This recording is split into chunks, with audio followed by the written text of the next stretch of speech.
صدقہ فطر میں 5 چیزیں دیکھی جائیں گی۔ نمبر 1 ہے تجارت کا مال، نمبر 2 ہے سونا، نمبر 3 ہے چاندی، اور نمبر 4 ہے کیش جو روپیہ پیسہ ہے، نقد بینک بیلنس، اور نمبر 5 ہے ضرورت سے زائد سامان۔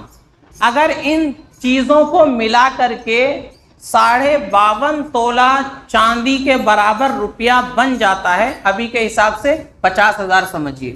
اگر ان تمام چیزوں کو ملا کر کے تجارت کا مال، اسی طریقے سے سونا، چاندی، نقد روپیہ پیسہ اور ضرورت سے زائد سامان۔ ضرورت سے زائد سامان کا مطلب جس کا پورے سال استعمال نہیں ہوتا ہے۔ آدمی کے پاس گاڑی ہے، پورے سال استعمال نہیں کرتا، صدقہ فطر میں اس کو بھی جوڑیں گے۔ آدمی کے پاس موبائل ہے، پورے سال ڈبے میں بند رکھا رہتا ہے، اس کا استعمال نہیں ہوتا ہے، اس کو بھی جوڑا جائے گا۔ گھر کے اندر برتن ہے جس کا پورے سال استعمال نہیں ہوتا، صدقہ فطر میں اس کو بھی جوڑیں گے۔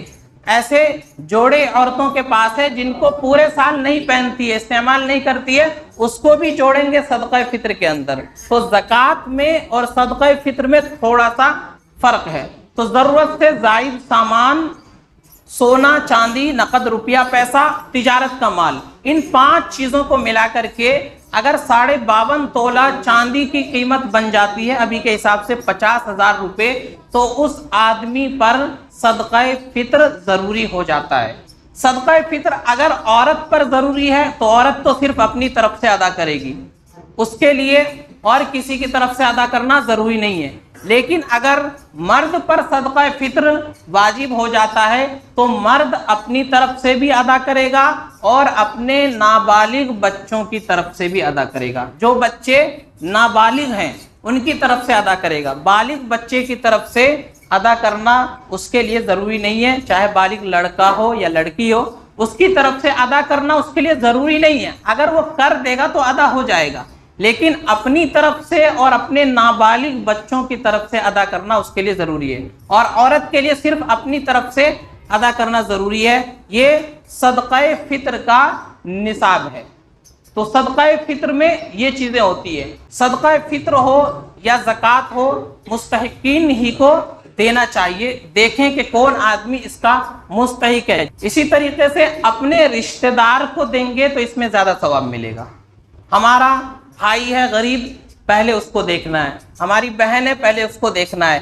اسی طریقے سے خالہ ہے، پھوپھی ہے، ماموں ہے، یعنی جو قریبی رشتہ دار ہے پہلے آدمی ان کو دیکھے، اور اگر وہ ضرورت مند نہیں ہے تو پھر دوسرے محلے کے لوگ ہیں، بستی والے ہیں، ان کو بھی دیکھے۔ اسی طریقے سے مدارس جہاں دین کی خدمت ہو رہی ہے، دین کی تعلیم ہو رہی ہے، ان کو بھی اپنا تعاون ضرور پہنچانا چاہیے، کیونکہ وہاں سے دین اسلام کی حفاظت ہو رہی ہے۔ وہاں مدارس میں تعلیم ہو رہی ہے، تب آپ کو امام مل رہا ہے، مؤذن مل رہا ہے، عالم مل رہے ہیں۔ اگر مدارس نہیں ہوں گے اور ہم لوگ اپنے مدرسوں کو مضبوط نہیں کریں گے، مدرسہ نہیں چلے گا تو کوئی نماز پڑھانے والا نہیں ہوگا، اور نماز تو دور کی بات ہے، جنازے کی نماز پڑھانے والا بھی نہیں ہوگا۔ لاش سڑی سڑی ختم ہو جائے گی، کیڑے مکوڑے کھائیں گے، لیکن جنازے کی نماز پڑھانے والا نہیں ملے گا۔ تو ہمیں اور آپ کو چاہیے ہم اپنے مدرسوں کو مضبوط کریں۔ مدرسے والے آتے ہیں، میں نے پہلے بھی عرض کیا تھا اور پھر کہتا ہوں، مدرسے والے آئیں تو بڑھ چڑھ کے ان کا تعاون کیجئے، ان کے ساتھ بحث نہیں کرنا، فتویٰ بازی نہیں کرنی، آپ سے زیادہ فتویٰ ان کو معلوم ہوتا ہے، تو آپ جتنا زیادہ سے زیادہ ہو سکے ان کا تعاون کریں، ان کے ساتھ بحث نہ کریں۔ تو ہمیں صدقہ فطر بھی ادا کرنا ہے، عید کی نماز سے پہلے دے دے تو زیادہ بہتر ہے، تاکہ غریب لوگ بھی عید کی خوشی میں شریک ہو جائیں۔ لیکن کوئی آدمی عید تک نہیں دے پاتا ہے تو عید کے بعد بھی اس کے لیے دینا ضروری ہوتا ہے، یہ ختم نہیں ہوتا ہے ذمے سے۔ صدقہ فطر اب کتنا ادا کرنا ہے وہ بھی مختصراً سن لیجئے۔ صدقہ فطر اگر ہم گیہوں سے ادا کر رہے ہیں تو اس کے لیے 2.25 کلو کا نصاب ہے، نصف سا یعنی 2.25 کلو گیہوں یا اس کی قیمت ادا کر دے، قیمت دے دے تو زیادہ بہتر ہے۔ اور اگر کھجور سے، کشمش سے، پنیر سے، جو سے، ان چیزوں سے ادا کر رہے ہیں تو اس کا ڈبل کر دیں گے، یعنی 3.5 کلو دینا پڑے گا۔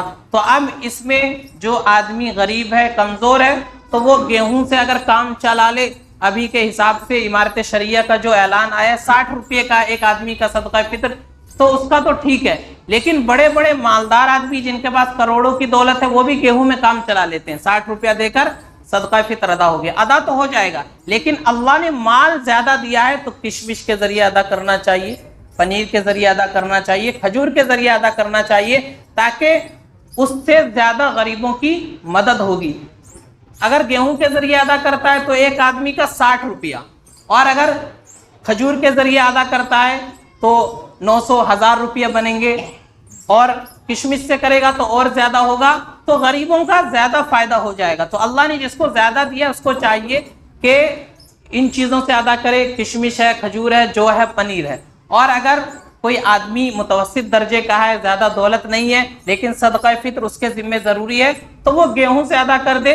اس کے لیے اعلان جو ہوا ہے امارت شریعہ کا، ایک آدمی کی طرف سے 60 روپیہ صدقہ فطر ہے، تو پابندی کے ساتھ اس کو ادا کرے، اور عید سے پہلے پہلے اس کو ادا کر دے، تاکہ غریب لوگ بھی عید کی خوشی میں شریک ہو جائیں۔